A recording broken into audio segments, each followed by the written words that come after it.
नमस्कार, मी विक्रम राजाभाऊ कदम. कोणी घेतली असती? त्या स्टेवाल्यांनी घेतली असती का? त्या 4 झाडांनी आमचं जीवन वाचवलं असतं का? ही गोष्ट फार महत्वाची, तुम्ही हे लक्षात नाही, घ्या. अगदी बरोबर बोलतात दादा. आता काय होईल माहिती का, भविष्यात आपल्याला कोणी विचारणार नाही. स्थानिक रहिवासी म्हणून आमची तक्रार तुम्ही दाखल करून घ्या की महानगरपालिकेच्या हलगर्जीपणामुळे हा विषय वाढला असता आणि त्याचे परिणाम हे रहिवाशांना भोगायला लागले असते. त्या स्टेचं काय करतात त्याचा प्रश्न विचारला पाहिजे ना महापालिका. तुम्ही करा ते, चला तुम्ही माझ्याबरोबर आले सगळे तर आपण काम करू दे. हो, चला खाली जाऊ, आपण बोलू त्यांच्या.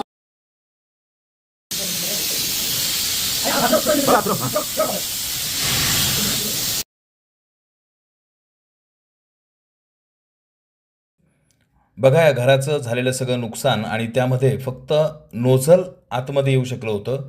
घरामध्ये सिलेंडर होते. दोन्ही सिलेंडरचा जर स्फोट झाला असता तर पूर्णपणे ती बिल्डिंग धोक्यामध्ये आलेली असती. त्या ठिकाणचे रहिवासी अत्यंत त्यांनीही त्या ठिकाणी आग विझवण्याचा आटोकाट प्रयत्न केला.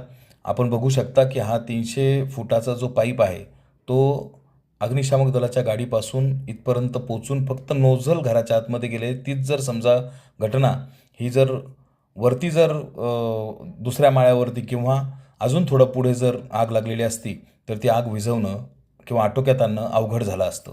कारण गाडी आतमध्ये येऊ शकत नव्हती आणि गाडी आतमध्ये न येण्याचं कारण मुख्य म्हणजे हा जो रस्ता आहे तो रस्ता समोरचा जो प्लॉट आहे त्याचं अधिग्रहण न झाल्यामुळं तो 9 मीटरचा रस्ता शिल्लक राहिलेला आहे.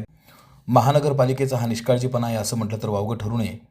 लवकरात लवकर महानगरपालिकेने समोरच्या प्लॉटमधील जागा अधिग्रहण करून त्या ठिकाणी रस्त्याचं रुंदीकरण करून घ्यावं, अन्यथा स्थानिक रहिवाशांसह मोठ्या प्रमाणात आंदोलन करण्यात येईल.